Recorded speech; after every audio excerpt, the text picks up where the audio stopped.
당신 집 아니야. 내 집이야.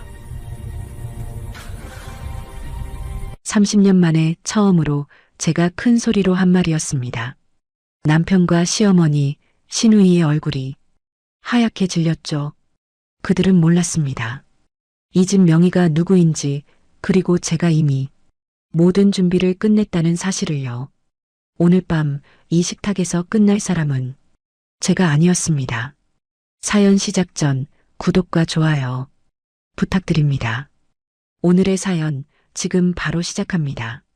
안녕하세요. 저는 올해 54살이 된 김미선이라고 합니다. 며칠 전 일이었습니다. 밤 10시가 넘어 집에 도착했습니다. 현관문을 열자마자 거실에서 고함 소리가 들려왔습니다. 밥도 안 해놓고 뭐하다 이제 와? 남편의 목소리였습니다. 거실에는 남편과 시어머니 그리고 시누이가 이미 앉아 있었습니다. 셋 다 저를 보는 표정이 똑같았습니다. 당연하다는 얼굴이었습니다. 저녁을 굶었으니 화낼 자격이 있다는 그런 표정이었죠. 미안해요. 오늘 회의가 길어져서 제가 말을 끝내기도 전에 시어머니가 혀를 찼습니다. 여자가 집안일도 못하면 뭐하러 사냐? 시누이도 한마디 거들었습니다. 언니, 요즘 너무 성의 없는 거 아니야? 우리가 뭐 먹고 살라고? 저는 고개를 숙였습니다. 사과했습니다. 죄송합니다. 제가 정신이 없었어요. 지금 바로 준비할게요. 남편이 팔짱을 끼고 소파에 앉았습니다. 빨리 해. 배고파 죽겠어. 저는 가방을 내려놓고 주방으로 들어갔습니다. 냉장고 문을 열었습니다. 안에는 어제 제가 장 봐둔 재료들이 그대로 있었습니다. 아무도 손대지 않았습니다. 하루 종일 집에 있었으면서 아무도 밥을 하지 않았습니다. 저를 기다린 겁니다. 아니, 기다린 게 아니라 당연하게 여긴 거였죠. 시어머니는 71살입니다. 하지만 건강하십니다. 병원에 가시는 건 취미처럼 하시는 일이었습니다. 실제로 아픈 곳은 없으셨습니다. 의사 선생님도 그렇게 말씀하셨죠. 어르신, 정말 건강하세요. 약 드실 필요 없어요. 하지만 시어머니는 매주 병원에 가셨습니다. 그리고 집에 와서는 소파에 누워 아이고, 내 다리야 하고 신음하셨습니다. 저더러 파스 붙여달라고 하셨습니다. 물 떠다 달라고 하셨습니다. 과일 깎아달라고 하셨습니다. 시누이는 45살입니다. 결혼한 지 10년 만에 이혼했습니다. 3년 전부터 우리 집에서 살고 있습니다. 처음엔 잠깐만이라고 했습니다. 언니, 일자리 구할 때까지만 한두 달이면 나갈게. 하지만 3년이 지났습니다. 시누이는 여전히 이 집에 있었습니다. 직장을 구한 적도 없었습니다. 매일 낮까지 자고 오후엔 카페에서 친구들을 만나고 밤엔 집에 와서 배달 음식을 시켰습니다. 그 돈은 제 카드로 결제됐습니다. 남편은 58살입니다. 26에 결혼해서 32년을 함께 살았습니다. 남편은 직장을 자주 옮겼습니다. 상사가 마음에 안 든다. 회사 분위기가 안 맞는다. 내 능력을 못 알아본다. 늘 그런 이유였습니다. 지난 10년 동안 4번 직장을 바꿨습니다. 그때마다 몇 달씩 쉬었습니다. 그 기간 동안 생활비는 모두 제가 벌었습니다. 남편은 지금 작은 무역회사에 다니고 있습니다. 월급은 250만 원 정도였습니다. 하지만 그 돈은 남편 용돈으로 다 사라졌습니다. 술값, 골프 치는 돈, 차 할부금까지 포함하면 늘 모자랐습니다. 저는 앞치마를 둘렀습니다. 손을 씻고 도마를 꺼냈습니다. 거실에서는 텔레비전 소리가 크게 들려왔습니다. 시어머니와 시누이가 웃는 소리도 섞여 있었습니다. 방금 전까지 화를 내던 사람들이 벌써 예능 프로그램을 보며 웃고 있었습니다. 저는 칼로 양파를 썰기 시작했습니다. 눈물이 났습니다. 양파 때문인지 다른 이유 때문인지 저도 잘 모르겠습니다. 그저 칼질을 계속했습니다. 20분쯤 지났을까요? 남편이 주방 쪽으로 소리쳤습니다. 야, 아직도 안 돼? 조금만 기다려요. 제가 대답했습니다.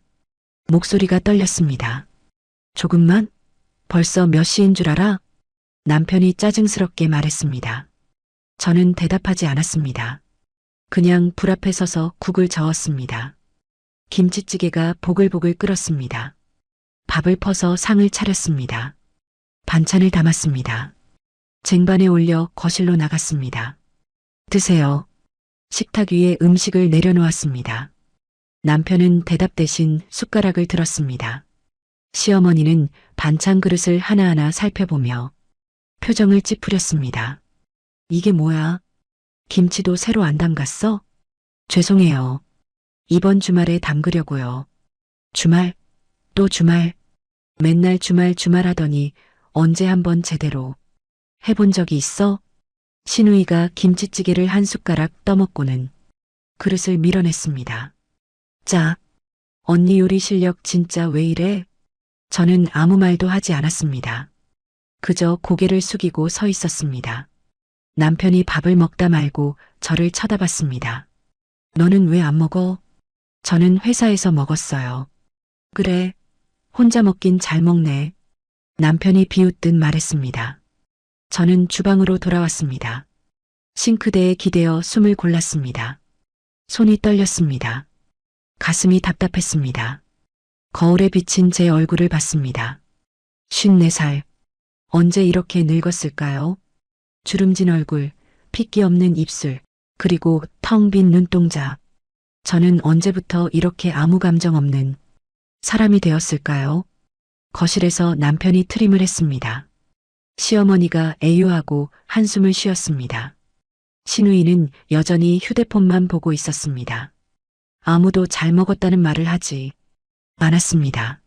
아무도 수고했다는 말을 하지 않았습니다. 당연한 거니까요. 제가 하는 모든 일이 당연한 거니까요. 저는 그날 밤 설거지를 하며 생각했습니다. 이게 정말 제 인생인가?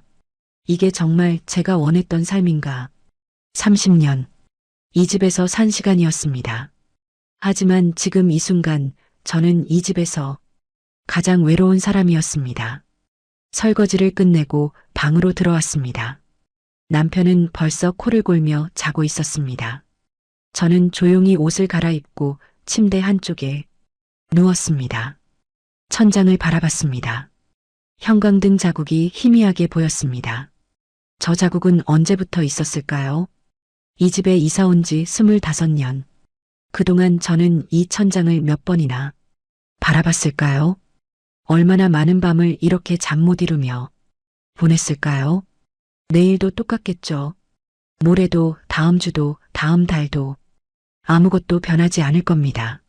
하지만 그날 밤 저는 몰랐습니다. 모든 게 곧 달라질 거라는 사실을요. 다음 날 아침이었습니다. 6시에 일어나 아침 준비를 했습니다. 밥을 짓고 국을 끓이고 반찬을 꺼냈습니다. 남편과 시어머니, 시누이 목까지 세 사람분을 차렸습니다. 다녀오겠습니다. 인사를 했지만 아무도 대답하지 않았습니다. 시어머니는 텔레비전만 보고 계셨고 남편은 신문에 얼굴을 묻고 있었습니다. 시누이는 아직 자고 있었죠. 지하철을 탔습니다. 회사까지는 1시간이 걸렸습니다. 저는 은행 지점에서 일했습니다. 창구 업무를 담당했습니다. 26살에 입사해서 28년째 다니고 있었습니다. 결혼하고도 계속 일했습니다. 아이를 낳지 못했기 때문이었습니다. 결혼 3년 차에 알았습니다. 아이를 가질 수 없다는 사실을요. 시어머니는 그때부터 저를 다르게 대하셨습니다. 며느리가 애도 못 낳으면 뭐하러 있나? 그 말을 수없이 들었습니다. 씨도 안 받는 나무는 베어야지. 우리 아들 팔자가 왜 이래?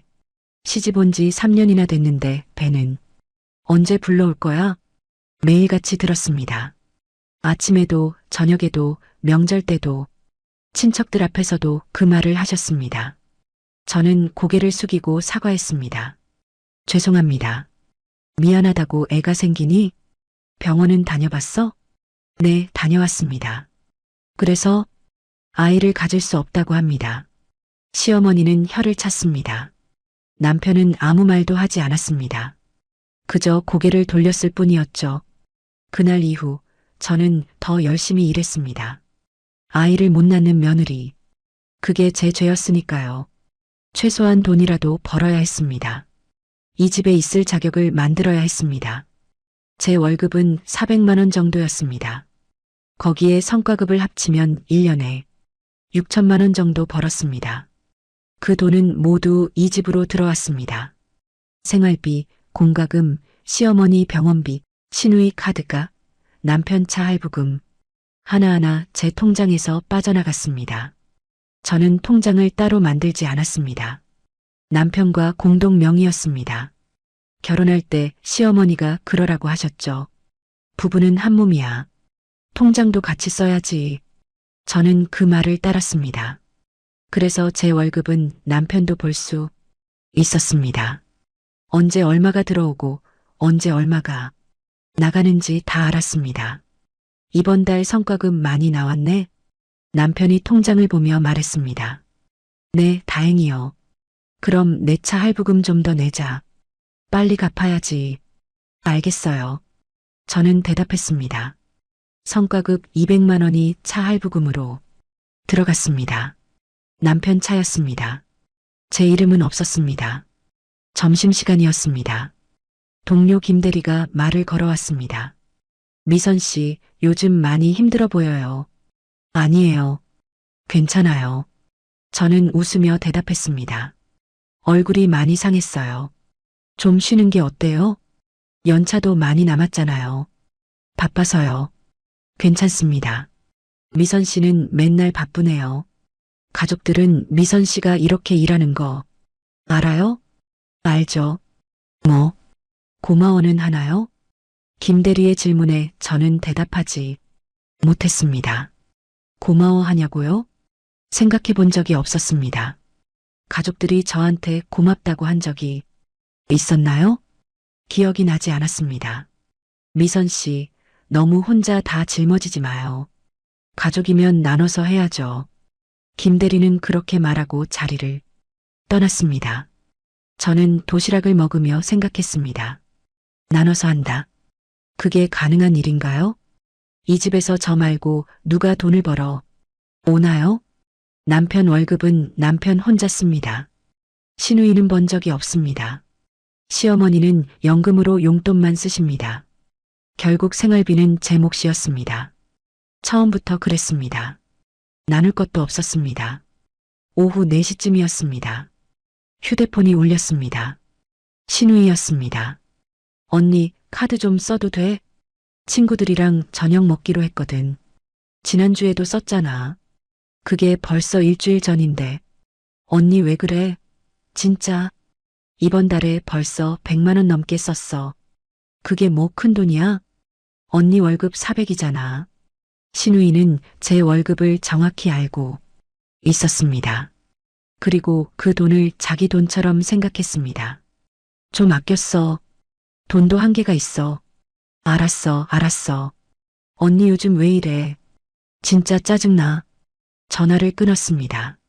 한숨이 나왔습니다. 시누이 카드값은 한 달에 100만 원이 넘었습니다. 옷, 화장품, 카페, 식사 모두 제 카드로 긁었습니다. 언니 카드 한도 높잖아라는 게 시누이의 말이었습니다. 3년 전이었습니다. 시누이가 이혼하고 집으로 왔습니다. 언니 나갈 데가 없어. 한두 달만 있을게. 저는 괜찮다고 했습니다. 가족이니까요. 하지만 한두 달이 3년이 됐습니다. 시누이는 일을 구하지 않았습니다. 내 나이에 무슨 일을 구해. 다 애들만 뽑더라. 그래도 알아봐야지. 언니는 몰라. 요즘 세상이 얼마나 각박한데. 시누이는 매일 늦게 일어났습니다. 점심을 먹고 커피숍에 갔습니다. 친구들을 만나고 쇼핑을 했습니다. 그리고 밤에 돌아와서 배달 음식을 시켰습니다. 언니, 오늘 저녁 뭐야? 된장찌개. 에이, 또? 치킨 시켜 먹자. 시누이는 제 카드로 치킨을 시켰습니다. 4만 원짜리 치킨이었습니다. 저는 된장찌개를 먹었습니다. 퇴근 후 마트에 들렀습니다. 장을 봐야 했습니다.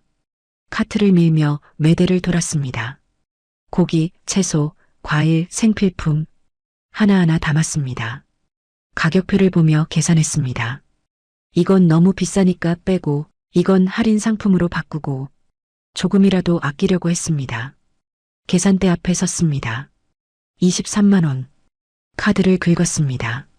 무거운 장바구니를 들고 집으로 돌아왔습니다. 팔이 아팠습니다. 어깨가 저렸습니다. 하지만 택시를 타지 않았습니다. 돈을 아껴야 했으니까요. 현관문을 열었습니다. 다녀왔습니다. 아무도 대답하지 않았습니다. 부엌에 장을 풀었습니다. 냉장고를 정리했습니다. 시어머니가 거실에서 소리쳤습니다. 미선아, 물 좀. 저는 컵에 물을 따라 갖다 드렸습니다. 오늘 병원 갔다 왔어. 의사가 약을 바꿔줬다고 하더라. 어디 불편하세요? 무릎이 아프다니까. 나이 들면 다 이렇게 되는 거야. 처방전을 보니 소화제와 영양제였습니다. 무릎약은 없었습니다. 하지만 저는 아무 말도 하지 않았습니다. 약값 2만 원 나왔어. 시어머니가 말했습니다. 저는 지갑을 꺼내 2만 원을 드렸습니다. 고마워. 시어머니는 돈을 받고 방으로 들어가셨습니다. 고맙다는 말, 오랜만에 들었습니다. 하지만 그 말에는 무게가 없었습니다. 습관처럼 하는 말이었으니까요. 저녁을 준비했습니다. 된장찌개를 끓이고 생선을 구웠습니다. 남편이 8시에 들어왔습니다. 술 냄새가 났습니다. 밥 먹었어요? 응. 회식했어. 그러면서 소파에 벌러덩 누웠습니다. 그럼 설거지 좀 해줄래요? 피곤한데 무슨 설거지야. 당신이 하지. 남편은 눈을 감았습니다. 저는 혼자 설거지를 했습니다. 기름기 가득한 그릇들이었습니다. 회식을 하고 왔으면서 집에서 먹은 음식 그릇들이었습니다. 시어머니와 시누이 몫이었죠. 설거지를 끝내고 거실로 나왔습니다. 시누이가 소파에 앉아 있었습니다. 언니, 나 다음 달에 친구 결혼식 있어. 축의금 좀 줄래? 얼마? 30만 원? 지난달에도 줬잖아. 그게 다른 친구인데. 언니, 내가 돈이 어디 있어? 언니가 안 주면 나 어떡해. 저는 지갑을 꺼냈습니다. 30만 원을 꺼내 건넸습니다. 고마워, 언니. 시누이는 돈을 받자마자 방으로 들어가 버렸습니다. 저는 그 자리에 서서 텅 빈 지갑을 바라봤습니다. 제 돈은 언제나 이렇게 사라졌습니다. 제 손에 남는 건 없었습니다. 밤 11시였습니다. 방으로 들어가 옷을 갈아입었습니다. 서랍을 열었습니다. 그 안에는 작은 수첩이 하나 있었습니다. 3년 전부터 쓰기 시작한 수첩이었습니다. 저는 그 수첩에 모든 걸 기록했습니다. 날짜, 금액 내용, 오늘 날짜를 적었습니다. 시어머니 병원비 2만 원, 시누이 카드값 7만 원, 시누이 축의금 30만 원, 마트 장보기 23만 원, 합계 62만 원, 하루에 62만 원이 나갔습니다. 한 달이면 얼마일까요? 계산하기도 싫었습니다. 수첩을 넘겨 이번 달 내역을 봤습니다. 시어머니 병원비 20만 원, 시누이 카드값 90만 원, 생활비 150만 원, 남편 차 할부금 50만 원, 공과금 30만 원, 한 달 지출이 340만 원이었습니다. 제 월급 400만 원 중 60만 원만 남았습니다. 그마저도 갑자기 생기는 일에 쓰였습니다. 저는 수첩을 덮었습니다. 서랍 깊숙이 넣어두었습니다. 아무도 모르게, 아무도 보지 못하게. 이 수첩은 저만의 비밀이었습니다. 언젠가 필요한 날이 올 거라고 생각했습니다. 그날을 위해 저는 모든 걸 기록했습니다. 침대에 누웠습니다. 남편은 벌써 코를 골고 있었습니다. 저는 천장을 바라봤습니다. 30년, 26에 결혼해서 지금까지 저는 무엇을 위해 살아왔을까요? 가족을 위해서? 아니면 그저 습관처럼? 이 집에서 제 역할은 뭘까요? 돈을 버는 사람? 밥을 하는 사람? 아무 말 없이 참는 사람? 눈물이 났습니다. 소리내지 않고 조용히 울었습니다. 베개에 얼굴을 묻고 눈물을 닦았습니다. 내일도 똑같겠죠. 모레도 다음 주도. 하지만 언젠가는 끝이 나겠죠. 그렇게 생각하며 눈을 감았습니다. 제가 언제까지 이렇게 살 수 있을까요? 제가 언제까지 이렇게 참을 수 있을까요? 그 답은 저도 몰랐습니다. 일주일이 지났습니다. 어느 날 저녁이었습니다. 남편이 평소보다 일찍 들어왔습니다. 표정이 좋지 않았습니다. 무슨 일 있어요? 제가 물었습니다. 아니, 아무것도. 남편은 짜증스럽게 대답하고는 방으로 들어가 버렸습니다. 이상했습니다. 보통은 거실에 앉아 텔레비전을 보는데 말이죠. 저는 저녁 준비를 계속했습니다. 하지만 마음 한구석이 불편했습니다. 뭔가 잘못됐다는 느낌이 들었습니다. 며칠 후였습니다. 남편 회사 동료에게서 전화가 왔습니다. 여보세요, 미선 씨? 저 박 과장인데요. 아, 안녕하세요. 저기, 혹시 남편분한테 들으셨나? 모르겠는데 회사에서 지금 내부 감사 진행 중이거든요. 네, 내부 감사요? 네, 회계 관련해서요.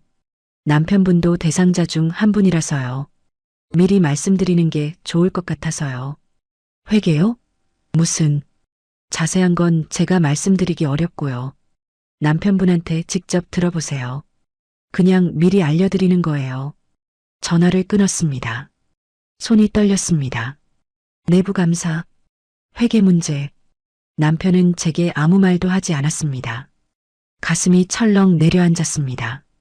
회사에서 문제가 생기면 어떻게 되는 걸까요?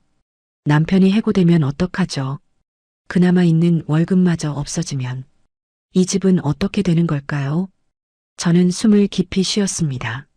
진정하려고 애썼습니다. 일단 남편한테 직접 물어봐야 했습니다. 그날 밤 남편이 들어왔을 때 물어봤습니다. 회사에서 무슨 일 있어요? 무슨 소리야? 박 과장님한테 전화 왔어요.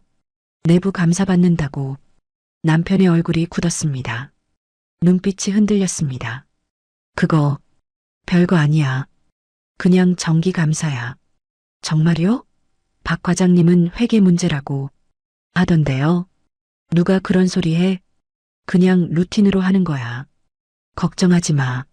정말 괜찮은 거예요? 응. 나 언제 거짓말했어? 별일 아니라니까. 하지만 남편의 눈빛은 흔들리고 있었습니다. 말투도 평소와 달랐습니다. 뭔가 숨기고 있었습니다. 저는 더 이상 묻지 않았습니다. 남편은 자리에서 일어나 방으로 들어가 버렸습니다. 저는 거실에 혼자 남았습니다. 불안했습니다. 남편이 거짓말을 하고 있다는 걸 알았습니다. 내부 감사가 그냥 정기적인 게 아니라는 것도 알았습니다. 뭔가 심각한 문제가 있었습니다. 다음 날 점심시간이었습니다. 신우이에게서 전화가 왔습니다. 언니, 나 지금 은행인데 카드가 안 긁혀. 왜요? 한도 초과래. 언니, 한도 좀 올려줘. 이번 달에 얼마나 쓴 건데요? 몰라. 150만 원? 150만 원. 한도가 100만 원인데 50만 원을 초과한 겁니다. 언니, 빨리 좀. 여기 사람들이 다 쳐다본다고. 지금 당장은 안 돼. 나중에 집에서 얘기해요. 뭐? 언니 지금 장난해? 나 진짜 창피하게 됐잖아. 미안해요. 지금은 안 돼요. 전화를 끊었습니다. 신우이에게서 문자가 왔습니다. 언니 진짜 너무한다. 나한테 왜 이래? 한숨이 나왔습니다. 신우이는 자기가 얼마나 쓰는지도 모르고 있었습니다. 그냥 긁고 싶은 대로 긁었습니다. 돈이 어디서 나오는지는 관심도 없었습니다. 한도가 100만 원인데 150만 원을 쓴다는 게 말이 되나요? 50만 원은 연체가 된 겁니다. 이자가 붙습니다. 그것도 제가 갚아야 합니다. 저녁에 집으로 돌아왔습니다. 신우이가 거실에서 기다리고 있었습니다. 언니, 낮에 왜 그랬어? 나 진짜 창피했어. 미안해. 근데 한도 초과한 거 알아? 그게 뭐 어때서? 언니가 올려주면 되잖아. 그렇게 쉬운 게 아니야. 연체되면 이자부터. 그럼 언니가 갚으면 되지. 언니 월급 400인데 그것도 못 갚아? 신우이는 당연하다는 표정으로 말했습니다. 제 돈을 자기 돈처럼 생각하고 있었습니다. 돈도 한계가 있어. 조금만 아껴 써줄래? 에이, 언니 요즘 왜 이래? 예전엔 안 그랬잖아. 예전이랑 지금이랑 다르니까. 뭐가 달라? 언니는 똑같잖아. 돈도 똑같이 벌고. 신우이는 이해하지 못했습니다. 아니, 이해하려고 하지 않았습니다. 그냥 자기가 쓰고 싶은 대로 쓰고 제가 갚아주면 그만이라고 생각했습니다. 퇴근길이었습니다. 약국에 들렀습니다. 시어머니 약을 타러 갔습니다. 약사 선생님이 처방전을 보더니 말했습니다. 어르신, 이거 그냥 영양제인데요. 굳이 약국에서 안 사셔도 돼요. 마트에서 파는 거랑 똑같아요. 네. 근데 의사 선생님이 처방해 주셨는데요. 어르신이 원하셔서 준 거예요. 실제로 치료가 필요한 약은 아니고요. 그냥 건강보조식품이에요. 그럼 안 먹어도 되는 거예요? 네. 드셔도 되고 안 드셔도 돼요. 큰 차이 없어요. 처방전을 다시 받습니다. 비타민, 소화제, 영양제. 시어머니는 매주 병원에 가셔서 이런 약들만 타오셨습니다. 무릎이 아프다, 허리가 아프다, 머리가 아프다. 하지만 실제로는 건강하셨습니다. 의사 선생님도 이상 없다고 했습니다. 검사를 해도 아무 문제가 없었습니다. 그런데 왜 매주 병원에 가시는 걸까요? 약값을 계산했습니다. 2만 원. 일주일에 한 번이니까 한 달이면 8만 원. 1년이면 96만 원. 3년이면 288만 원. 필요 없는 약에 288만 원을 쓴 겁니다. 집으로 돌아왔습니다. 시어머니께 약을 드렸습니다. 어머니, 의사 선생님이 뭐라고 하셨어요? 무릎이 많이 안 좋대. 나이가 나이인데 어쩌겠니? 검사는 하셨어요? 검사? 그냥 진찰만 받았지. 검사까지는 안 해도 된대. 왜요? 귀찮잖아. 검사하면 시간도 오래 걸리고. 시어머니는 검사를 하지 않으셨습니다. 진찰만 받고 약을 타오셨습니다. 그리고 그 약은 필요 없는 거였습니다. 저는 아무 말도 하지 않았습니다. 시어머니는 아프지 않으셨습니다. 그냥 병원 가는 게 일과였을 뿐이었죠. 거기서 다른 어르신들을 만나고 수다를 떨고 시간을 보내는 거였습니다. 그리고 그 병원비는 모두 제가 냈습니다. 저녁을 먹고 있었습니다. 남편이 갑자기 말했습니다. 나 다음 주에 골프가. 골프요? 또요? 응. 거래처 사람들이랑. 이번 달에 벌써 2번 갔잖아요. 일 때문이야. 안 가면 안 돼. 골프 한 번에 얼마예요? 30만 원 정도? 이번 달 카드값 많이 나왔는데. 그게 뭐 어때서? 내가 일 때문에 가는 건데. 당신이 뭘 알아? 남편은 짜증을 냈습니다. 저는 더 이상 말하지 않았습니다. 골프 한 번에 30만 원. 한 달에 2~3번이면 100만 원. 거기에 술값, 옷값까지 합치면 남편 혼자 한 달에 200만 원을 썼습니다. 월급은 250만 원. 남은 건 50만 원. 그마저도 차 할부금으로 나갔습니다.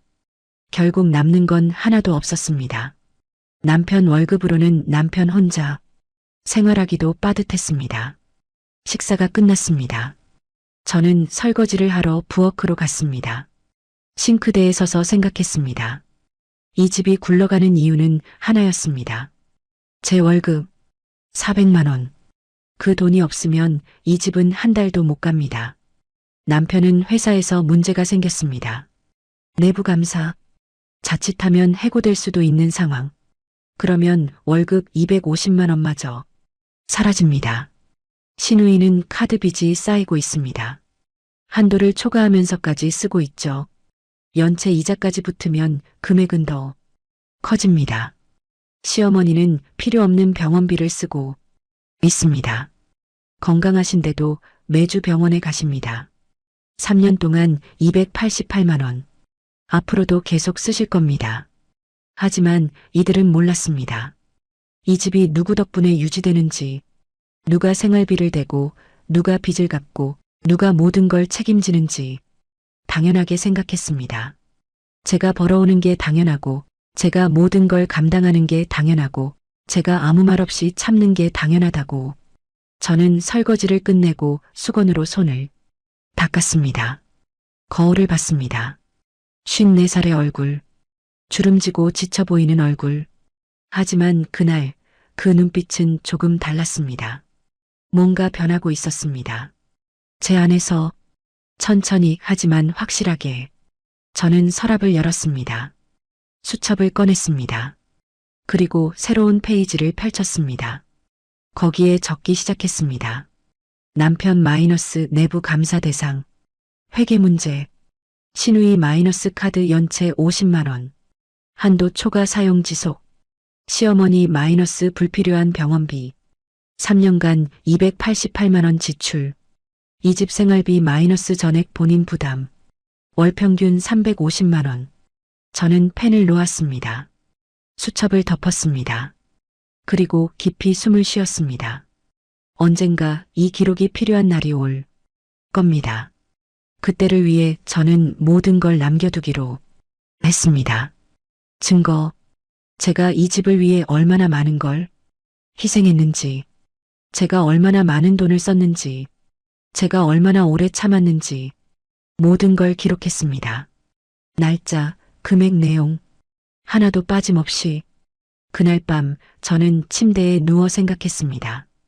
이 생활이 언제까지 계속될까요? 제가 언제까지 이렇게 살 수 있을까요? 답은 나오지 않았습니다. 하지만 한 가지는 확실했습니다. 뭔가 변해야 한다는 것. 이대로는 안 된다는 것. 저는 눈을 감았습니다. 내일은 또 어떤 일이 생길까요? 다음 날 저녁이었습니다. 퇴근하고 집에 도착했습니다. 현관문을 열자마자 남편이 다가왔습니다. 통장 어디 있어? 왜요? 내가 쓸 데가 있어. 빨리 내놔. 남편의 표정이 심상치 않았습니다. 눈빛이 날카로웠습니다. 무슨 일인데요? 그냥 급한 일이야. 물어보지 말고 빨리 내. 남편이 목소리를 높였습니다. 저는 가방에서 통장을 꺼냈습니다. 남편이 낚아채듯 가져갔습니다. 얼마나 필요한데요? 100만 원. 100만 원이요? 왜요? 회사 일로 급하게 쓸 데가 생겼어. 당신은 몰라도 돼. 남편은 통장을 들고 밖으로 나가려고 했습니다. 저는 남편 팔을 잡았습니다. 회사 일이면 회사에서 처리해야지. 왜 제 통장이 필요해요? 남편이 제 손을 뿌리쳤습니다. 당신 통장 아니야. 우리 공동 명의잖아. 내가 쓰겠다는데 왜 말이 많아? 그래도 말은 해줘야죠. 100만 원이 적은 돈이에요? 적든 많든 내가 쓸 거야. 당신이 뭔데 간섭해? 남편은 화를 냈습니다. 그리고 현관문을 박차고 나가버렸습니다. 저는 그 자리에 서서 멍하니 문을 바라봤습니다. 손이 떨렸습니다. 가슴이 두근거렸습니다. 남편이 제 통장을 가져갔습니다. 100만 원을 찾으러 간 겁니다. 무슨 일인지 말도 하지 않고, 왜 필요한지도 설명하지 않고, 그냥 가져갔습니다. 당연하다는 듯이 거실로 들어갔습니다. 시어머니와 시누이가 텔레비전을 보고 있었습니다. 어머니, 남편이 제 통장 가지고 나갔는데 무슨 일인지 아세요? 모르는데. 아들 일에 내가 왜 알아? 시어머니는 무심하게 대답했습니다. 100만 원이나 찾으러 갔는데 그게 뭐 큰 돈이야? 당신이 번 돈 당신이 쓰는 건데 뭐가 문제야? 제가 번 돈이잖아요. 부부가 따로 있어?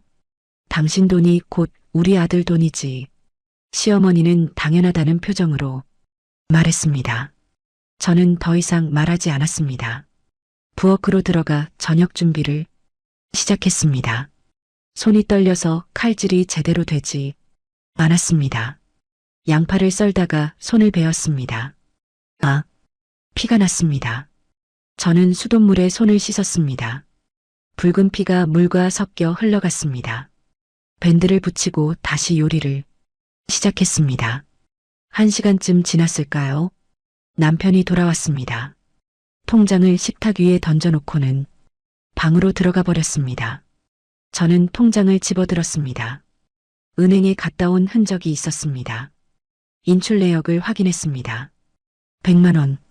정말로 100만 원을 찾아갔습니다. 왜 필요했는지는 말하지 않았습니다. 저녁 식사 시간이었습니다. 남편이 나와서 밥을 먹었습니다. 저는 조심스럽게 물어봤습니다. 그 돈 무슨 일에 쓰신 거예요? 회사 일이라고 했잖아. 어떤 일인데요? 당신이 알아서 뭐해? 그냥 급한 일이야. 남편은 짜증을 냈습니다. 더 이상 묻지 못했습니다. 식사가 끝났습니다. 남편은 자리에서 일어나며 말했습니다. 앞으로도 내가 필요하면 쓸 거니까 그렇게 알아. 하지만은 무슨, 당신 혼자 버는 줄 알아? 나도 벌잖아. 그 돈은 당신이 쓰잖아요. 뭐? 남편의 얼굴이 굳었습니다. 아니, 그게 생활비는 제가 대고 당신 월급은 당신이 쓰시잖아요. 내가 내 돈 쓰는 게 뭐가 문제야? 당신도 당신 돈 쓰잖아. 저는 생활비로 다 나가는데요. 그러니까 당신이 쓰는 거잖아. 우리 가족 먹이고 입히는 게 당신이 쓰는 거지 뭐야. 말이 안 되는 논리였습니다. 하지만 남편은 그렇게 생각하고 있었습니다. 제가 가족을 위해 쓰는 돈은 제가 쓰는 거고 남편이 혼자 쓰는 돈은 당연한 거라고 저는 더 이상 말하지 않았습니다. 설거지를 하러 부엌으로 갔습니다. 그날 밤이었습니다. 신우이가 방문을 두드렸습니다. 언니 자? 아니, 안 잤어. 나 들어가도 돼? 응. 신우이가 들어왔습니다. 침대 끝에 앉았습니다. 언니, 나 부탁 하나만 할게. 뭔데? 나 명의로 대출 좀 받아줄래? 뭐? 저는 깜짝 놀라 일어났습니다. 대출? 응. 친구가 사업 시작하는데 투자 좀 하려고. 얼마? 1,000만 원. 1,000만 원. 적지 않은 돈이었습니다. 신우이, 그건 너무 큰 돈이야. 언니 명이면 금리도 낮게 나온대. 나는 신용이 안 좋아서 못 받거든. 그게 무슨 소리야? 왜 내 신용이 안 좋은데? 카드를 좀 많이 써서. 신우이는 눈을 피했습니다. 이미 연체도 있고, 연체가 얼마나 되는데? 100만 원? 100만 원 연체. 제가 모르는 사이에 그렇게 됐습니다. 신우이, 그거 갚아야 해. 알아. 그래서 대출 받으면 그것도 갚고 사업 투자도 하려고. 사업은 무슨 사업? 친구가 카페 차리는데 같이 하자고. 성공하면 나도 돈 벌 수 있잖아. 말이 안 됐습니다. 연체도 갚지 못하는 사람이 무슨 사업 투자를 한다는 건지. 신우이, 안 돼. 왜? 언니 명의로만 받으면 되잖아. 나중에 내가 갚을게. 너 지금도 못 갚고 있잖아. 그건 그거고 이건 이거지. 언니, 제발 좀. 신우이가 매달렸습니다. 안 돼. 1,000만 원은 너무 큰 돈이야. 언니가 안 도와주면 나 어떡해? 나 진짜 이번엔 잘할 수 있어. 미안해. 이건 안 돼. 언니 진짜 너무하다. 나 여태까지 언니한테 얼마나 잘해줬는데.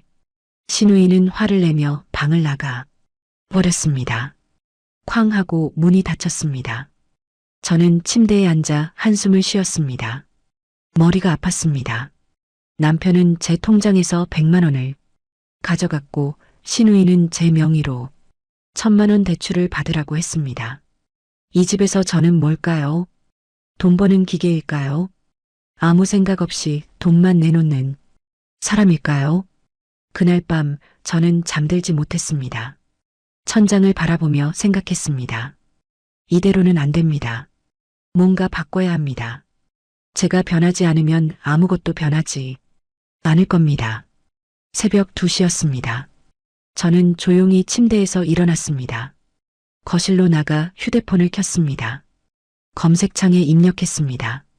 재산 보호 방법, 이혼 재산 분할, 명예 변경, 여러 글들이 나왔습니다. 저는 하나하나 읽어 내려갔습니다. 그리고 법무사 사무실 전화번호를 메모했습니다. 내일 전화해 봐야겠다고 생각했습니다. 더 이상 당하고만 있을 수 없었습니다. 제 인생을 제가 지켜야 했습니다. 그날 밤 저는 처음으로 결심했습니다. 끝내자고. 이 모든 걸 끝내자고. 새벽 3시 저는 방으로 돌아왔습니다. 남편은 여전히 코를 골며 자고 있었습니다. 저는 조용히 침대에 누웠습니다. 눈을 감았습니다. 하지만 잠은 오지 않았습니다. 가슴이 두근거렸습니다. 무서웠습니다. 하지만 동시에 희망도 느껴졌습니다. 변할 수 있다는 희망, 끝낼 수 있다는 희망, 제 인생을 되찾을 수 있다는 희망. 그날 밤이 제 인생의 전환점이었습니다. 다음 날 점심시간이었습니다.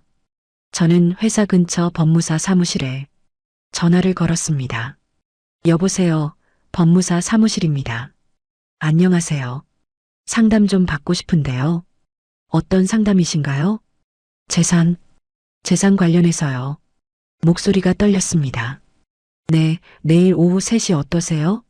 네, 좋습니다. 전화를 끊었습니다. 손이 떨렸습니다. 처음으로 제 발로 움직이고 있었습니다.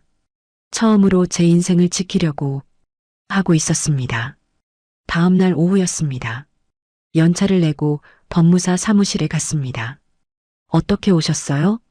법무사 선생님이 물었습니다. 제 재산을 보호하고 싶어서요. 저는 조심스럽게 말했습니다. 그리고 지금까지의 상황을 설명했습니다. 남편이 제 통장에서 마음대로 돈을 찾아가는 것, 시누이가 제 명의로 대출을 받으려는 것, 제가 30년 동안 이 집을 위해 얼마나 많은 돈을 쓴 것. 법무사 선생님은 고개를 끄덕이며 들었습니다. 지금 상황이 심각하시네요. 일단 통장부터 분리하셔야 해요. 통장을요? 네. 지금 공동 명의라고 하셨죠? 그럼 남편분이 언제든 찾을 수 있어요. 개인 명의로 새 통장을 만드세요. 그럼 남편이 알겠죠. 알더라도 어쩔 수 없어요. 당신 재산은 당신이 지켜야 해요. 법무사 선생님의 말이 맞았습니다. 그리고 지금까지 쓴 돈 기록 있으세요? 네, 수첩에 다 적어뒀어요. 잘하셨어요. 그거 절대 버리지 마세요. 나중에 필요할 수 있어요. 이 집이 제 명의인 건 괜찮은가요? 집이 부인 명의예요? 네. 시아버지가 돌아가시면서 며느리 명의로 해주셨어요. 그럼 걱정 없으세요. 그게 가장 큰 재산이잖아요. 절대 명의 변경하지 마세요. 법무사 선생님은 몇 가지 조언을 더 해주었습니다. 상담을 끝내고 나왔습니다. 머리가 복잡했습니다. 하지만 동시에 명확해지기도 했습니다. 제가 무엇을 해야 하는지 알게 됐습니다. 그날 저녁 집으로 돌아왔습니다. 평소처럼 저녁 준비를 했습니다. 하지만 마음은 평소와 달랐습니다. 뭔가 단단해지고 있었습니다. 일주일이 지났습니다. 저는 새 통장을 만들었습니다. 제 명의로만 된 통장이었습니다. 월급이 들어오는 통장을 바꿨습니다. 남편은 아직 몰랐습니다. 며칠 후였습니다. 남편이 퇴근하고 들어오더니 화가 나 있었습니다. 이번 달 월급 안 들어왔어? 들어왔어요. 그럼 왜 통장에 없어? 남편이 통장을 흔들며 물었습니다. 통장 바꿨어요. 뭐? 제 명의로 새로 만들었어요. 남편의 얼굴이 붉어졌습니다. 당신 지금 뭐 하는 거야? 제 월급 통장이니까 제가 관리하려고요. 우리 공동 명의였잖아. 이제 아니에요. 저는 차분하게 말했습니다. 남편이 소리를 질렀습니다. 당신 미쳤어? 부부가 뭐가 따로 있어? 따로 있어요. 제가 번 돈이에요. 내 돈이기도 하다고. 당신 월급은 당신이 쓰잖아요. 남편은 말문이 막혔습니다. 시어머니가 방에서 나오셨습니다. 무슨 일이야, 이렇게 시끄러워? 어머니, 이 사람이 지금 통장을 따로 만들었대요. 뭐? 시어머니의 표정이 굳었습니다. 미선아, 그게 무슨 짓이야? 제 돈이니까 제가 관리하려고요. 부부가 무슨 내 돈이 있어? 당장 다시 받고? 싫어요. 저는 처음으로 거절했습니다. 분명하게, 단호하게. 신우이도 나왔습니다. 언니, 그럼 나는 어떡하라고? 언니 카드 써야 하는데. 이제 못 써. 뭐? 카드도 정리할 거야. 내 명의로 만들어. 내 신용으로 어떻게 만들어? 언니가 나버리는 거야? 신우이가 울기 시작했습니다. 하지만 저는 흔들리지 않았습니다. 너 혼자 해결해. 거실이 아수라장이 됐습니다. 남편은 소리를 지르고 시어머니는 저를 나무랐고 신우이는 울었습니다. 하지만 저는 부엌으로 들어갔습니다. 그들의 목소리를 듣지 않았습니다. 그날 밤 남편이 방으로 들어왔습니다. 당신 정말 이럴 거야? 네. 나한테 왜 이래? 내가 당신한테 뭘 잘못했어? 잘못한 거 없어요. 그냥 이제 제 인생 살려고요. 무슨 소리야? 저도 지쳤어요. 저는 남편을 똑바로 쳐다봤습니다. 30년 동안 이 집을 위해 살았어요. 이제 제 인생 좀 살고 싶어요. 당신 인생이 이 가족이잖아. 아니에요. 제 인생은 저예요. 남편은 더 이상 말하지 못했습니다. 방을 나가버렸습니다. 저는 혼자 남았습니다. 가슴이 두근거렸습니다. 무서웠습니다. 하지만 후회하지 않았습니다. 며칠이 지났습니다. 집안 분위기는 최악이었습니다. 아무도 저한테 말을 걸지 않았습니다. 남편은 저를 쳐다보지도 않았습니다. 시어머니는 한숨만 쉬셨습니다. 신우이는 방에만 있었습니다. 하지만 저는 평소처럼 생활했습니다. 출근하고 퇴근하고 밥하고 다만 한 가지가 달라졌습니다. 제 돈은 제가 지켰습니다. 어느 날 저녁이었습니다. 저는 주방에서 특별한 준비를 했습니다. 저녁 식사가 아니었습니다. 다른 것이었습니다. 서류 봉투 3개를 꺼냈습니다.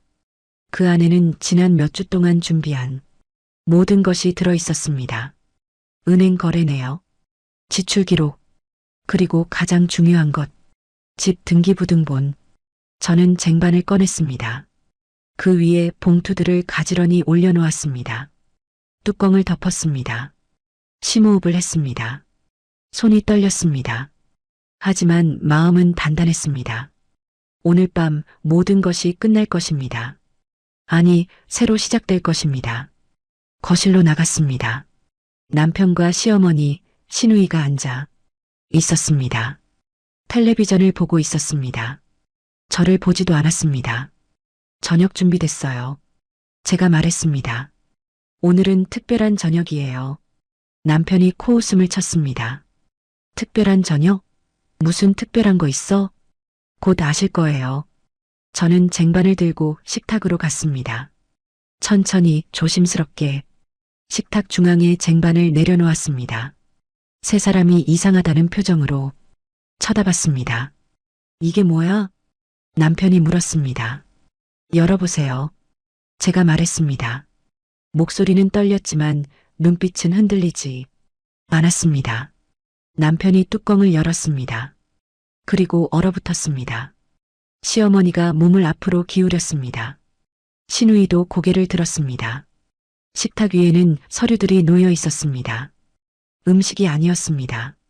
봉투 3개, 그 안에 담긴 진실. 이제 모든 것이 드러날 시간이었습니다. 20분, 제가 이 순간을 준비한 시간이었습니다. 그리고 이제 그들이 진실을 마주할 시간이었습니다. 남편의 손이 첫 번째 봉투를 집었습니다. 천천히 열었습니다.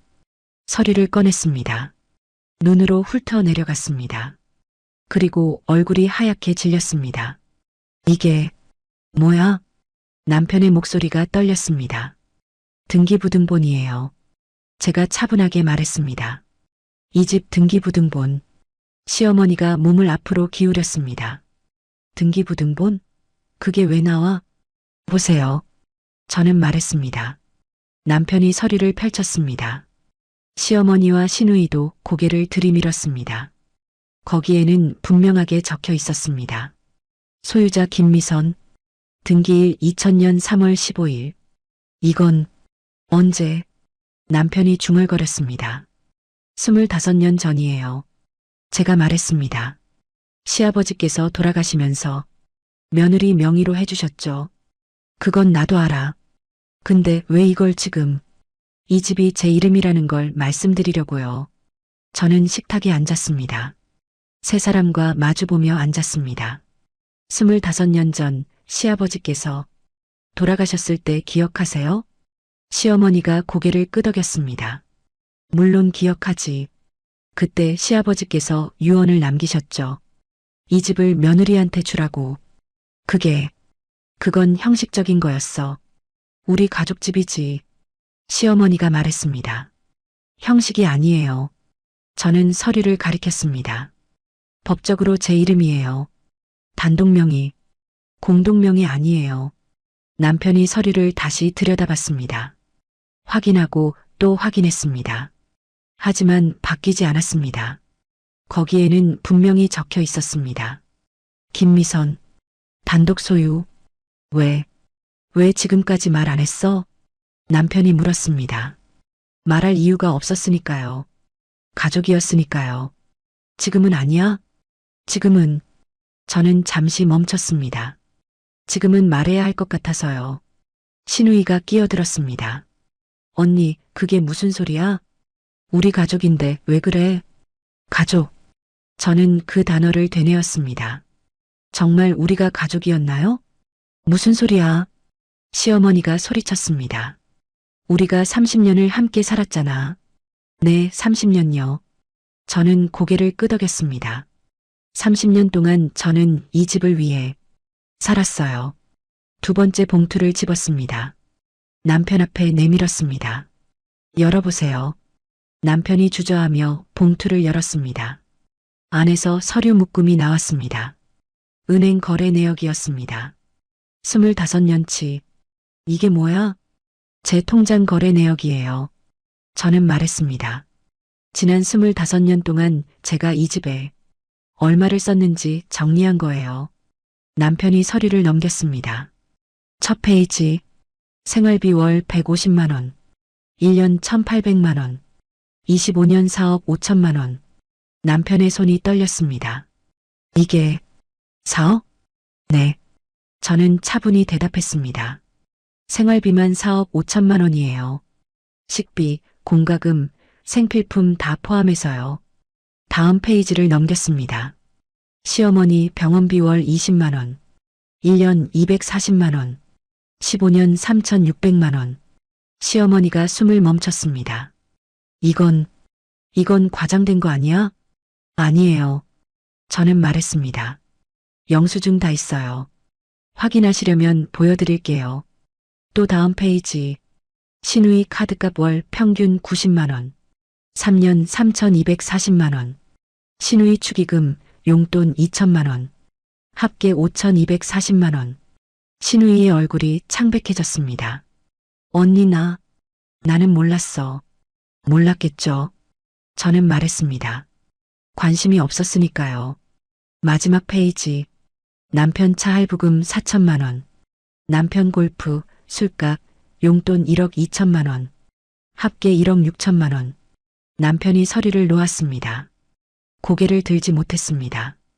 다 합치면 저는 계산기를 꺼냈습니다. 6억 9,400만 원이에요. 6억? 시어머니가 중얼거렸습니다. 네. 6억 9,400만 원. 제가 25년 동안 이 집에 쓴 돈이에요. 저는 세 번째 봉투를 열었습니다. 안에서 또 다른 서류가 나왔습니다. 이건 뭐예요? 남편이 물었습니다. 제 수첩을 정리한 거예요. 저는 말했습니다. 3년 전부터 매일 기록한 거요. 서류에는 날짜별로 적혀 있었습니다. 2022년 3월 5일. 생활비 20만 원. 시어머니 병원비 2만 원. 신우이 카드값 7만 원.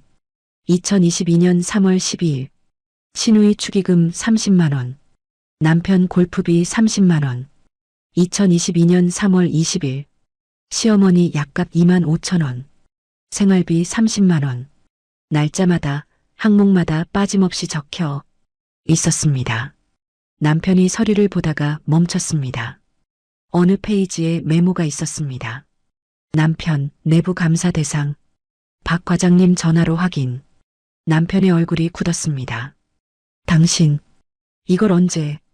박 과장님이 전화 주신 날이요. 저는 말했습니다. 회사에서 문제 있다고 하셨죠. 회계 관련해서. 그건 거짓말하지 마세요. 저는 남편을 똑바로 쳐다봤습니다. 이미 다 알아요. 남편이 고개를 숙였습니다. 다음 페이지에는 신우이 관련 내용이 있었습니다. 신우이, 카드 연체 100만 원. 신용등급 하락. 대출 요청 마이너스 거절함. 신우이가 울기 시작했습니다. 언니, 미안해. 미안하다는 말은 필요 없어요. 저는 차갑게 말했습니다. 이미 끝난 일이니까요. 시어머니가 떨리는 목소리로 물었습니다. 미선아, 이게 무슨 짓이야? 우리가 가족인데. 가족. 저는 그 단어를 다시 말했습니다. 정말 가족이었나요? 저는 서류들을 가리켰습니다. 가족이라면 고맙다는 말 한 번쯤 했어야 하는 거 아닌가요? 우린 당연히 고마워했지. 아니요. 저는 단호하게 말했습니다. 한 번도 없었어요. 당연하게 생각했죠. 제가 돈 버는 것도, 제가 밥하는 것도, 제가 모든 걸 참는 것도. 저는 일어섰습니다. 세 사람을 내려다봤습니다. 이 집은 제 이름이에요. 제가 25년 동안 지켜온 집이에요. 그래도 남편이 말하려 했습니다. 그래도 뭐예요? 저는 물었습니다. 그래도 부부니까 함께 사는 거라고요? 그래도 가족이니까 참아야 한다고요? 미선아. 아니에요. 저는 고개를 저었습니다. 이제 안 그래요. 이제는 제 인생을 살 거예요. 식탁 위에 서류들. 25년의 기록. 6억 9,400만 원. 그 숫자가 모든 걸 말해주고 있었습니다. 제가 얼마나 많은 걸 희생했는지, 제가 얼마나 오래 참았는지, 제가 얼마나 외로웠는지, 당신들은 몰랐겠죠. 저는 조용히 말했습니다. 제가 얼마나 힘들었는지, 제가 얼마나 지쳤는지, 제가 얼마나 무너지고 싶었는지. 눈물이 났습니다. 하지만 참지 않았습니다. 흘러내리는 대로 두었습니다. 하지만 이제 알게 될 거예요. 저는 서류들을 다시 봉투에 넣었습니다. 이 집이 누구 덕분에 유지됐는지, 이 가족이 누구 덕분에 살아왔는지, 세 사람은 아무 말도 하지 못했습니다. 그저 고개를 숙이고 앉아 있을 뿐이었습니다. 저는 봉투를 들고 방으로 들어갔습니다. 문을 닫았습니다. 거실에서는 아무 소리도 들리지 않았습니다. 저는 침대에 앉았습니다. 봉투를 안고 조용히 울었습니다. 슬퍼서가 아니었습니다. 후련해서였습니다. 드디어 말했습니다. 드디어 보여줬습니다. 진실을. 그날 밤은 조용했습니다. 아무도 말하지 않았습니다. 아무도 움직이지 않았습니다. 저는 방에서 나오지 않았습니다. 남편도 거실에 그대로 있었습니다. 다음 날 아침이었습니다. 저는 평소처럼 6시에 일어났습니다. 하지만 아침 준비는 하지 않았습니다. 옷을 갈아입고 출근 준비를 했습니다. 거실로 나갔습니다. 세 사람이 소파에 앉아 있었습니다. 밤새 잠을 못 잔 것 같았습니다. 다녀오겠습니다. 저는 인사하고 현관으로 향했습니다. 미선아. 시어머니가 불렀습니다. 네. 아침은? 오늘부터 각자 하세요. 저는 문을 열고 나갔습니다. 뒤에서 시어머니가 뭐라고 말하는 소리가 들렸습니다. 하지만 듣지 않았습니다. 회사에 도착했습니다. 일을 시작했습니다. 평소와 똑같은 하루였습니다. 하지만 마음은 달랐습니다. 가벼웠습니다. 점심시간이었습니다. 김 대리가 다가왔습니다. 미선 씨, 오늘 표정 좋으시네요. 그래요? 네. 뭔가 달라 보여요. 저는 웃었습니다. 좋은 일이 있어서요. 다행이네요. 요즘 많이 힘들어 보이셨거든요. 이제 괜찮아요.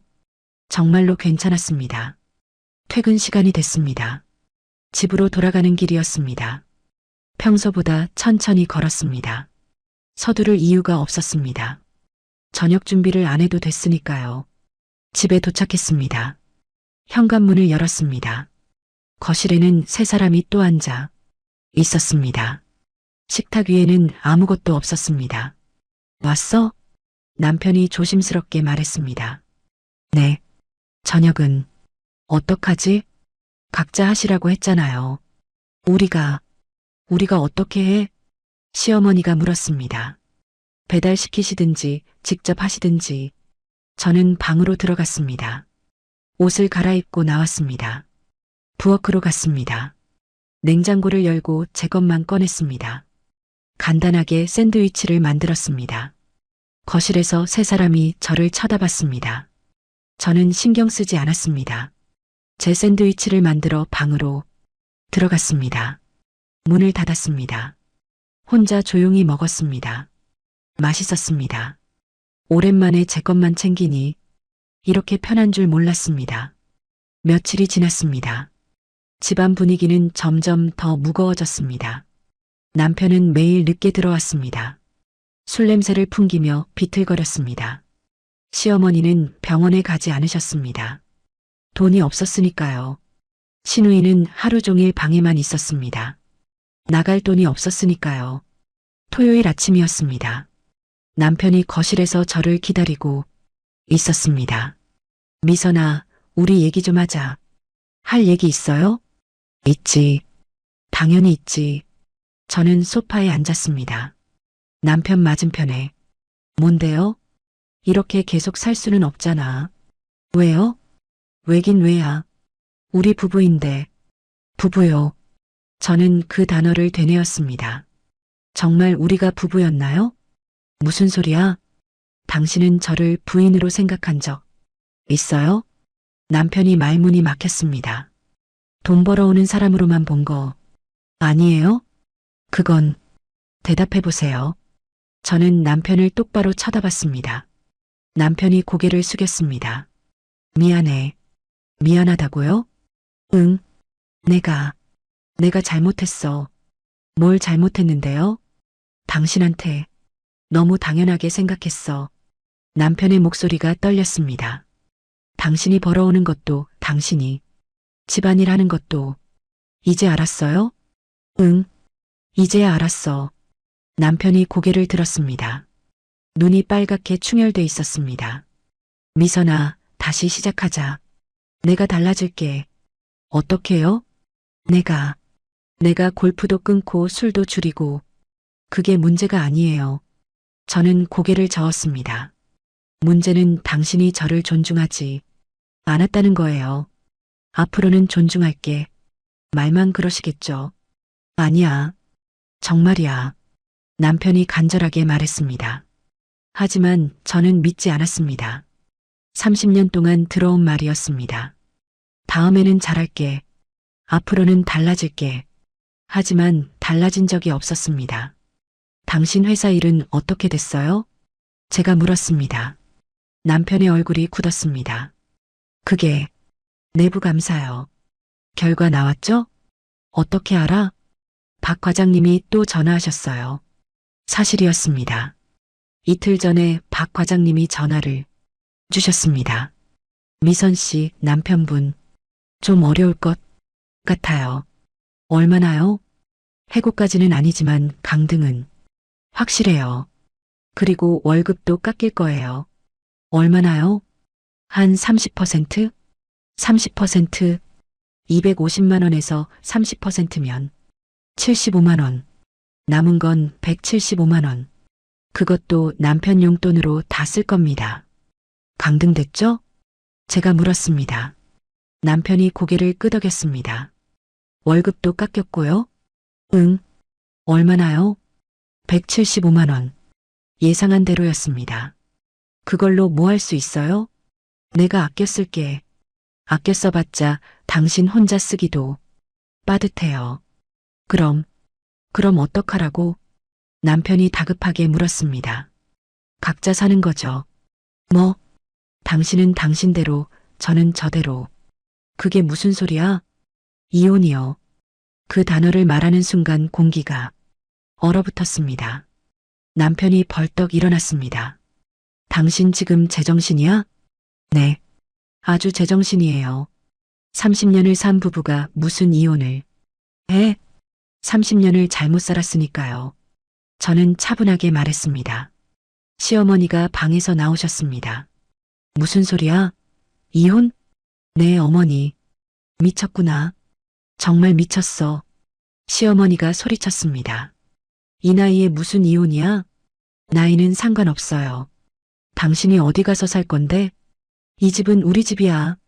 아니에요. 저는 단호하게 말했습니다. 이 집은 제 집이에요.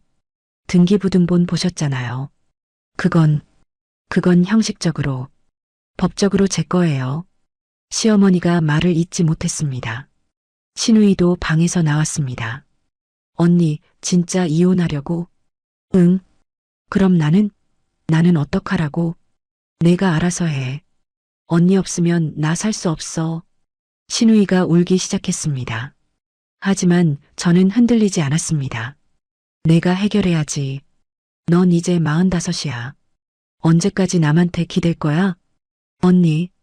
언니가 날 버리는 거야? 아니, 난 그냥 내 인생을 사는 거야. 저는 일어섰습니다. 이제 각자 사세요. 저도 제 인생 살게요. 안 돼. 남편이 소리쳤습니다. 이 집에서 나가는 건 당신이야. 왜요? 이게 우리 집이니까. 아니에요. 제 집이에요. 저는 서류 봉투를 꺼냈습니다. 보세요. 등기부등본, 단독명의, 김미선. 남편이 서류를 낚아챘습니다. 보고 또 봤습니다. 하지만 바뀌지 않았습니다. 이건 말도 안 돼. 법적으로 인정된 서류예요.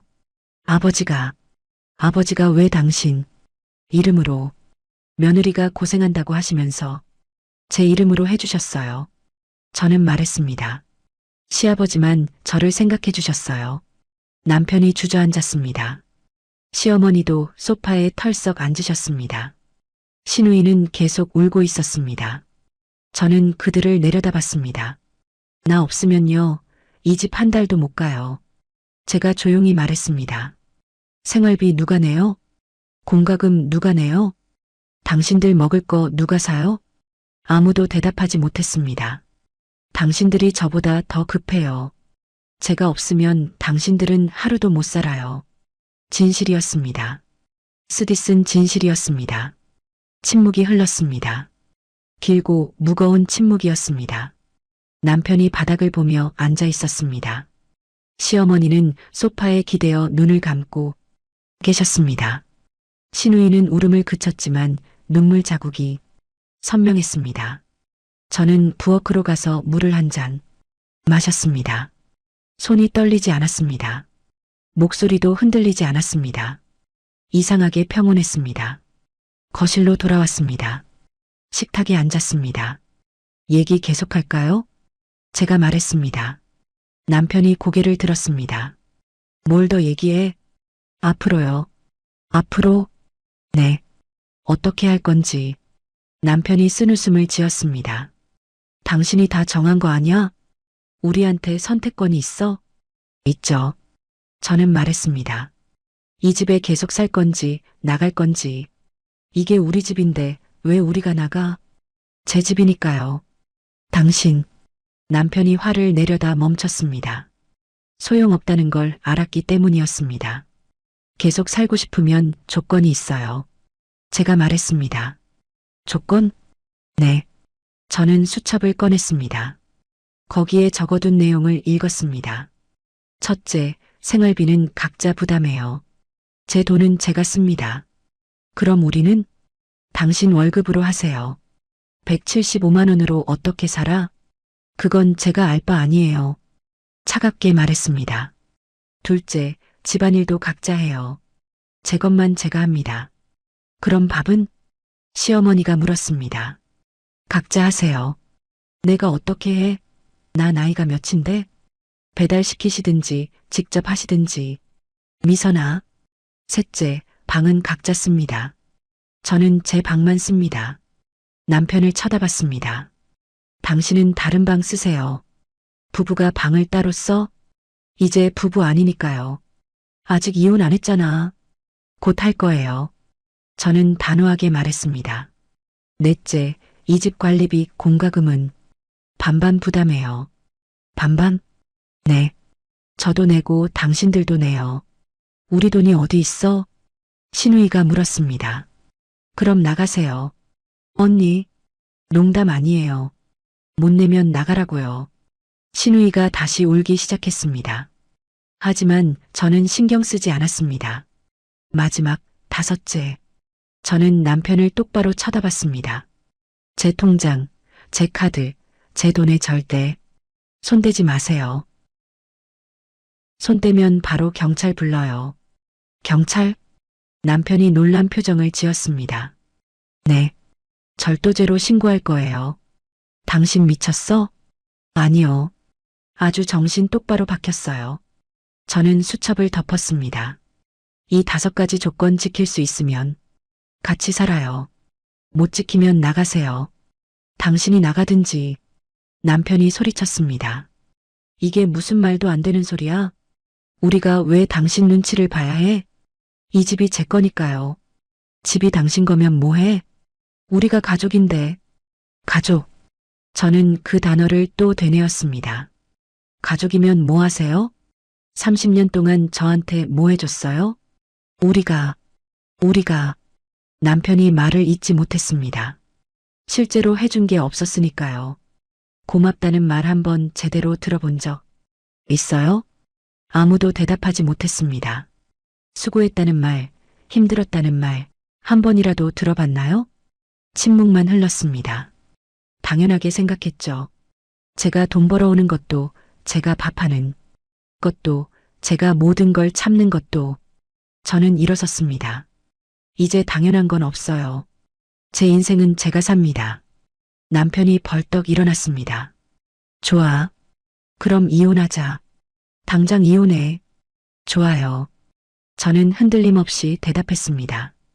이혼 서류 준비할게요. 재산 분할 각오해. 얼마나 받을 수 있을까요? 저는 차분히 물었습니다. 이 집은 제 단독 명의고 생활비는 제가 다 냈는데. 남편이 말문이 막혔습니다. 오히려 제가 당신한테 받을 게 많은데요. 뭘? 위자료요. 위자료? 네. 정신적 고통에 대한 보상. 저는 서류 봉투를 가리켰습니다. 30년 동안의 기록 다 있어요. 제가 얼마나 고생했는지. 남편의 얼굴이 하얗게 질렸습니다. 그리고 당신 회사 문제도 있죠. 횡령은 아니어도 회계 부정. 법적으로 문제될 수 있어요. 그건 아직 확정된 게 아니야. 박 과장님이 다 말씀해 주셨어요. 남편이 주저앉았습니다. 완전히 무너진 표정이었습니다. 시어머니가 떨리는 목소리로 말했습니다. 미선아, 정말 이럴 거야? 우리가 30년을 함께 살았는데. 그래서 더 끝내야 해요. 저는 말했습니다. 30년을 잘못 살았으니까요. 우리가 뭘 잘못했는데? 저를 사람으로 안 봤어요. 저는 시어머니를 똑바로 쳐다봤습니다. 저는 어머니한테 며느리가 아니라 일하는 기계였어요. 그게 무슨 아이 못 낳는다고 구박하고 돈 벌어오라고 몰아세우고 당연하게 생각했잖아요. 시어머니가 고개를 돌렸습니다. 신우이를 봤습니다. 너도 마찬가지야. 언니. 나는 내 언니가 아니라 은행이었어. 필요할 때만 찾아오는. 신우이가 울었습니다. 하지만 저는 멈추지 않았습니다. 그리고 당신. 남편을 봤습니다. 당신은 저를 아내로 본 적 없어요. 그냥 편한 사람이었죠. 돈 벌어다 주고 밥 해주고 아무 말 없이 참아주는. 남편이 눈을 감았습니다. 하지만 이제 안 그래요. 저는 선언했습니다. 이제 저는 제 인생을 삽니다. 그때였습니다. 초인종이 울렸습니다. 저는 현관으로 갔습니다. 인터폰을 확인했습니다. 관리사무소 직원이었습니다. 문을 열었습니다.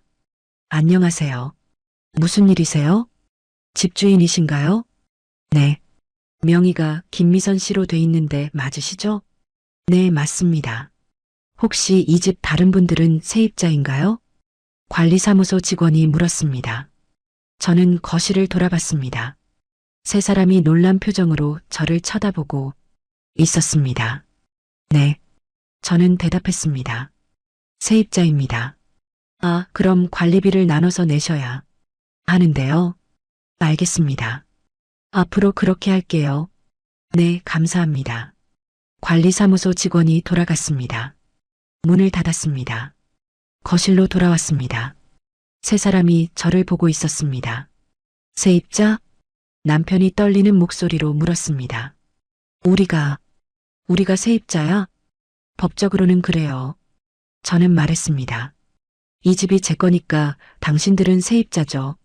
당신, 일주일 드릴게요. 저는 차갑게 말했습니다. 일주일 안에 결정하세요. 제 조건 받아들이고 살 건지 아니면 나갈 건지.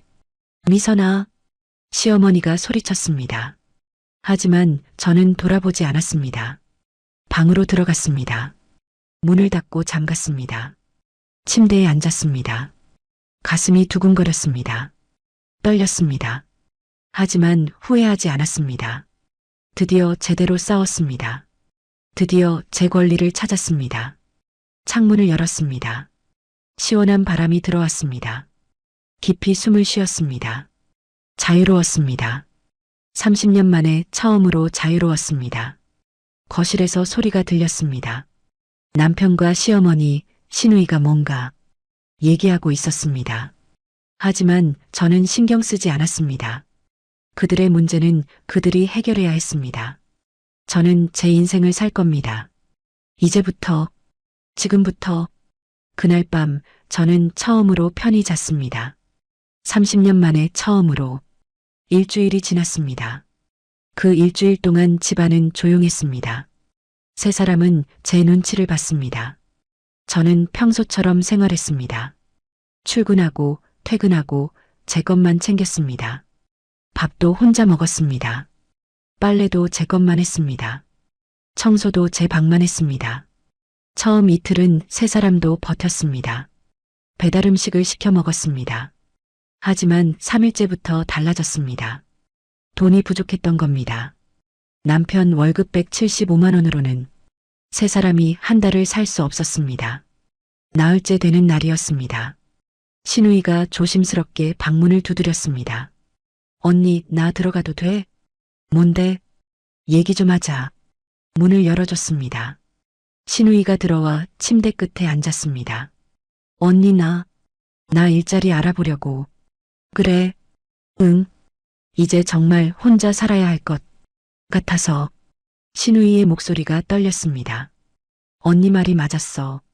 나 너무 오래 기댔어. 이제 알았어? 응. 늦었지만.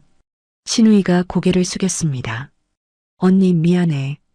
그동안 정말 미안했어. 나 몰랐어. 언니가 얼마나 힘들었는지. 나만 생각했어. 눈물이 떨어졌습니다. 이제라도 알았으면 됐어. 저는 말했습니다. 앞으로 잘 살아. 언니는 정말 우리랑 안 살 거야? 응. 이제 각자 살아야지. 시누이가 울었습니다. 하지만 저는 안아주지 않았습니다. 그저 지켜볼 뿐이었습니다. 엿새째 되는 날이었습니다. 남편이 저를 불렀습니다. 미선아, 우리 얘기 좀 하자. 거실로 나갔습니다. 남편 혼자 앉아 있었습니다. 뭔데요? 나 나갈게. 나간다고요? 응. 이 집 나갈게. 남편의 목소리가 작았습니다. 어디로요? 고시원이라도 알아볼게. 175만 원으로 혼자는 살 수 있어. 그래요. 어머니랑 동생은 당신이 좀 봐줘. 왜요? 그래도 가족이잖아. 이제 가족 아니라고 했잖아요. 미선아, 남편이 애원하는 목소리로 말했습니다. 제발, 어머니랑 동생은 정말 갈 데가 없어. 그건 제 문제가 아니에요. 당신이 아니면 어떡해? 각자 알아서 해야죠. 저는 단호하게 말했습니다. 남편이 고개를 떨구었습니다.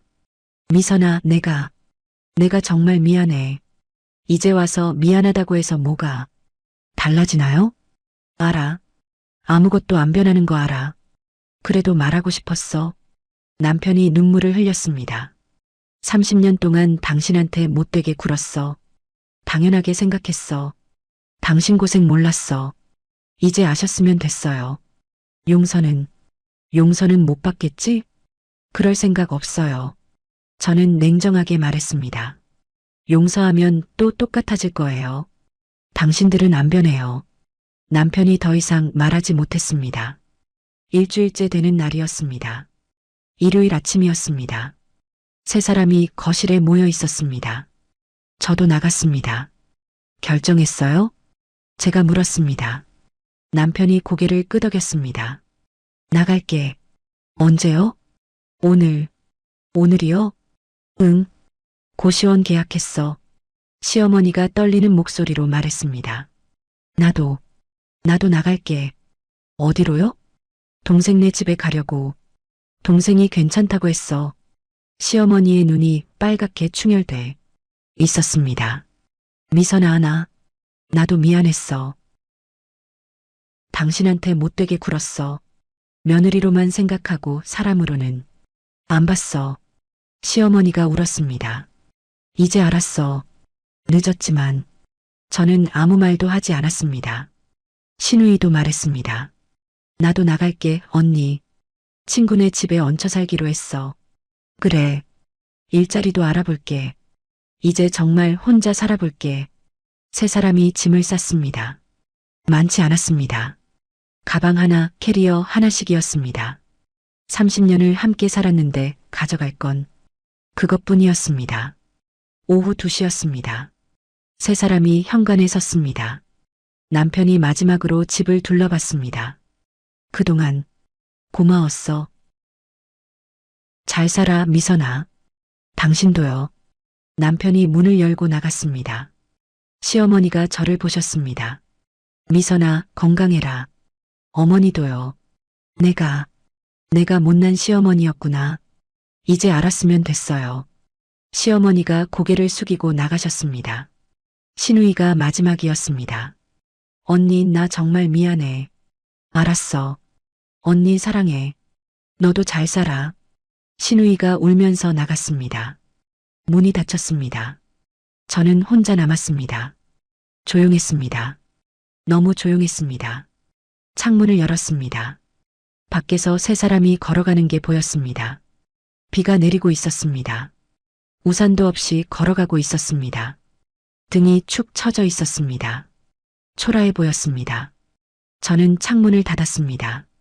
거실을 둘러봤습니다. 텅 비어 있었습니다. 하지만 답답하지 않았습니다. 오히려 후련했습니다. 소파에 앉았습니다. 깊이 숨을 쉬었습니다. 자유로웠습니다. 그날 밤 혼자 저녁을 먹었습니다. 간단하게 파스타를 만들었습니다. 와인도 한 잔 따랐습니다. 창문 밖을 보며 천천히 먹었습니다. 맛있었습니다. 오랜만에 제대로 된 식사였습니다. 설거지를 하고 거실을 정리했습니다. 세 사람이 쓰던 물건들을 치웠습니다. 방도 정리했습니다. 깨끗해졌습니다. 제 집이 됐습니다. 밤 11시였습니다. 침대에 누웠습니다. 천장을 바라봤습니다. 이제 혼자였습니다. 무서울 줄 알았습니다. 외로울 줄 알았습니다. 하지만 아니었습니다. 평화로웠습니다. 편안했습니다. 눈을 감았습니다. 깊이 잠들었습니다. 악몽도 없었습니다. 그 후 몇 달이 지났습니다. 남편에게서 가끔 문자가 왔습니다. 미선아, 잘 지내? 돈 좀 빌려줄 수 있어? 한 번만 도와줘. 저는 답장하지 않았습니다. 읽지도 않았습니다. 차단했습니다. 신우이에게서도 연락이 왔습니다. 언니, 나 요즘 너무 힘들어. 언니가 그립다. 다시 만날 수 있을까? 이것도 답장하지 않았습니다. 역시 차단했습니다. 시어머니에게서도 문자가 왔습니다. 미선아, 나 아프다. 병원비 좀 보내줘. 제발 한 번만 도와줘. 역시 차단했습니다. 하루에 3통씩 오던 문자들이 사라졌습니다. 조용해졌습니다. 평화로워졌습니다. 저는 새로운 삶을 시작했습니다. 제 인생을 살기 시작했습니다. 처음으로 6개월이 지났습니다. 저는 더 작은 아파트로 이사했습니다. 방 2개짜리 작은 집이었습니다. 하지만 제게는 충분했습니다. 혼자 살기에 딱 좋았습니다. 큰 집은 전세를 놓았습니다. 전세금은 제 노후 자금으로 모았습니다. 회사 생활도 달라졌습니다. 더 이상 연차를 아끼지 않았습니다. 쉬고 싶을 때 쉬었습니다. 여행도 다녀왔습니다. 제주도에 일주일 머물렀습니다. 혼자였지만 외롭지 않았습니다. 바다를 보며 책을 읽었습니다. 맛있는 음식을 먹었습니다. 아무 생각 없이 걸었습니다. 행복했습니다. 진짜 행복이었습니다. 동료들도 알아봤습니다. 미선 씨, 요즘 완전 달라 보여요. 김 대리가 말했습니다. 그래요? 네. 표정이 밝아졌어요. 좋은 일 있으세요? 제 인생을 찾았어요. 저는 웃으며 대답했습니다. 김 대리도 웃었습니다. 그게 뭔지 알 것 같아요. 회사에서 승진 제안도 들어왔습니다. 대리에서 과장으로 월급도 50만 원 올랐습니다. 400만 원에서 450만 원으로 저는 그 돈을 제 통장에 모았습니다. 아무도 손대지 못했습니다. 제 돈이었습니다. 제가 번 돈이었습니다. 주말에는 취미 생활을 시작했습니다. 서예를 배웠습니다. 붓으로 글씨를 쓰는 게 재밌었습니다. 집중하다 보면 시간 가는 줄 몰랐습니다. 요가도 다녔습니다. 몸이 가벼워졌습니다. 마음도 가벼워졌습니다. 거울을 보면 제 얼굴이 달라져 있었습니다. 주름은 그대로였습니다. 나이는 숨길 수 없었습니다. 하지만 눈빛이 달랐습니다. 살아있었습니다. 빛나고 있었습니다. 1년이 지났습니다. 어느 토요일 오후였습니다. 마트에 장을 보러 갔습니다. 카트를 밀며 과일 코너를 지나가고 있었습니다. 그때였습니다. 익숙한 뒷모습이 보였습니다. 시어머니였습니다. 허리가 더 굽어 계셨습니다. 옷도 낡아 보였습니다. 카트에는 세일 상품만 담겨 있었습니다. 저는 멈춰 섰습니다. 시어머니는 저를 보지 못했습니다. 과일을 하나하나 만져보고 계셨습니다. 가격표를 보고는 한숨을 쉬셨습니다. 그리고 가장 작고 싼 것만 골랐습니다. 제 가슴이 아팠습니다. 하지만 다가가지 않았습니다. 그냥 지켜봤습니다. 시어머니가 계산대로 향했습니다. 저는 뒤따라갔습니다. 멀찌감치 떨어져서 시어머니가 계산을 하고 계셨습니다. 3만 원. 카드를 꺼내셨습니다. 체크카드였습니다. 예전에는 신용카드만 쓰셨는데 계산을 마치고 무거운 장바구니를 드셨습니다.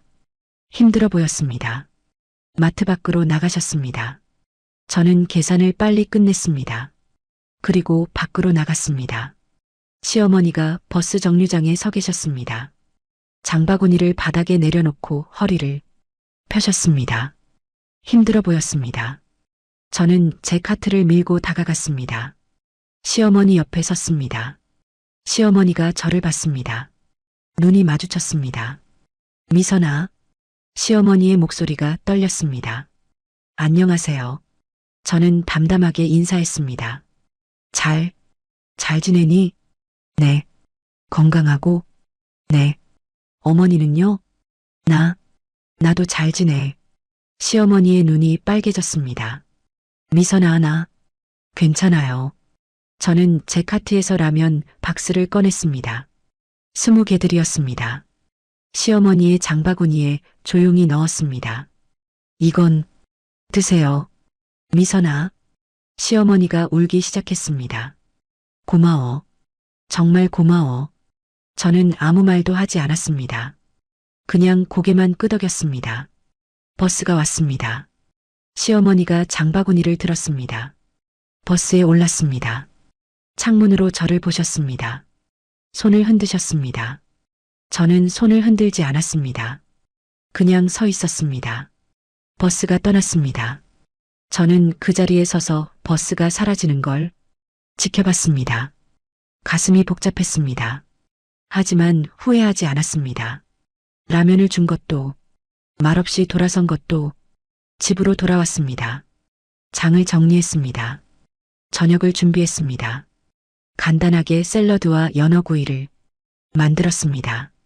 식탁에 앉아 천천히 먹었습니다. 창문 밖을 보며 생각했습니다.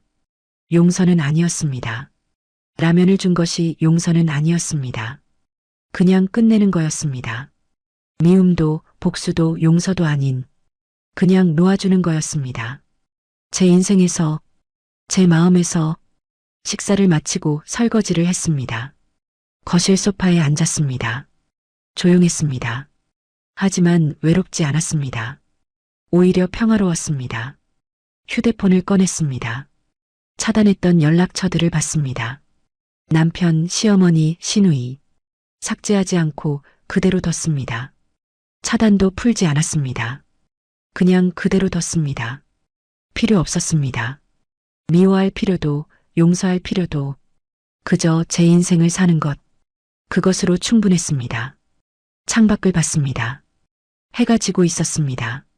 노을이 아름다웠습니다. 저는 그 노을을 보며 생각했습니다. 복수는 소리내서 하는 게 아니었습니다. 누군가를 망가뜨리는 것도 아니었습니다.